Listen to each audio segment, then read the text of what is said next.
All right, here is the inner workings of the tow rope. So I've got a bunch of pulleys set up for the return line going down the uphill line. You can see it laying on the ground there. So I threw posts in the ground just so everyone's going to be pulling kind of to the right as they come up, and then they ski down there. So the post just keeps this rope from rolling off those rollers, so keeps everything in line. Got a welded frame. So frame I got just as is, hacked it up. Essentially welded two vertical pieces here that hold the rear axle up in the air, so the rear tire is off the ground.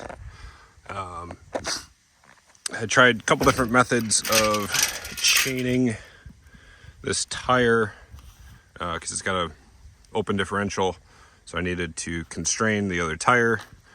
Pretty much no matter what I did, it was able to break free, and ultimately it finally sheared the axle in half.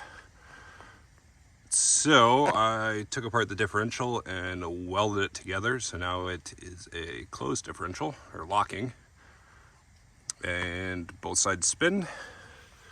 So I got that tire spinning. So again, kind of two pulleys here, and just more or less welded onto the frame.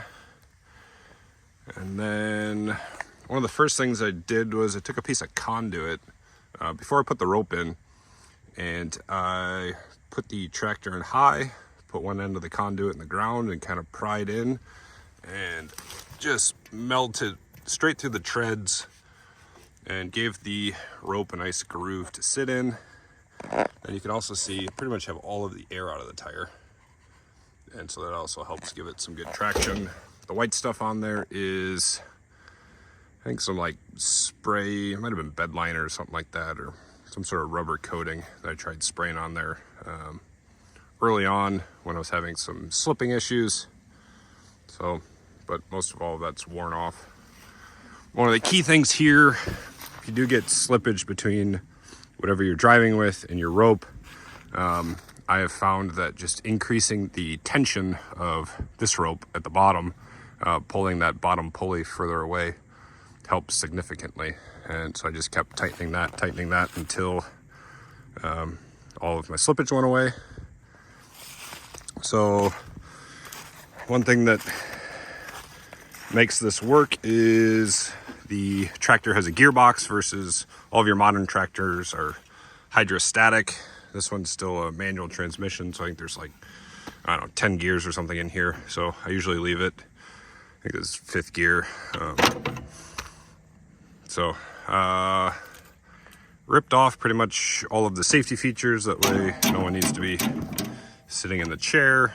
Yeah, the whole electrical system was shot. Hood was broken and cracked, so ripped that off. And I mean, steering, I could take the front end off, but so far it sits. Tried, before I figured out the rope tension issue, one thing I tried was adding another wheel up here to keep pressure, but two issues. The welded it in the wrong spot. The gap's a lot tighter once I put some air back in here, but also reducing air in here gave me way better bite and grip. And I didn't make this adjustable, so didn't work as great as I intended. Let's see, what else do I got up here? Got a couple posts hammered into the ground just to keep it stuck up here at the top.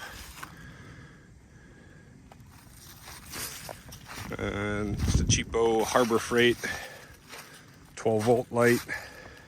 That way I get a little light up here at the top. And let's see, what did I do with my battery? Did I take it? Oh, there was a battery in there.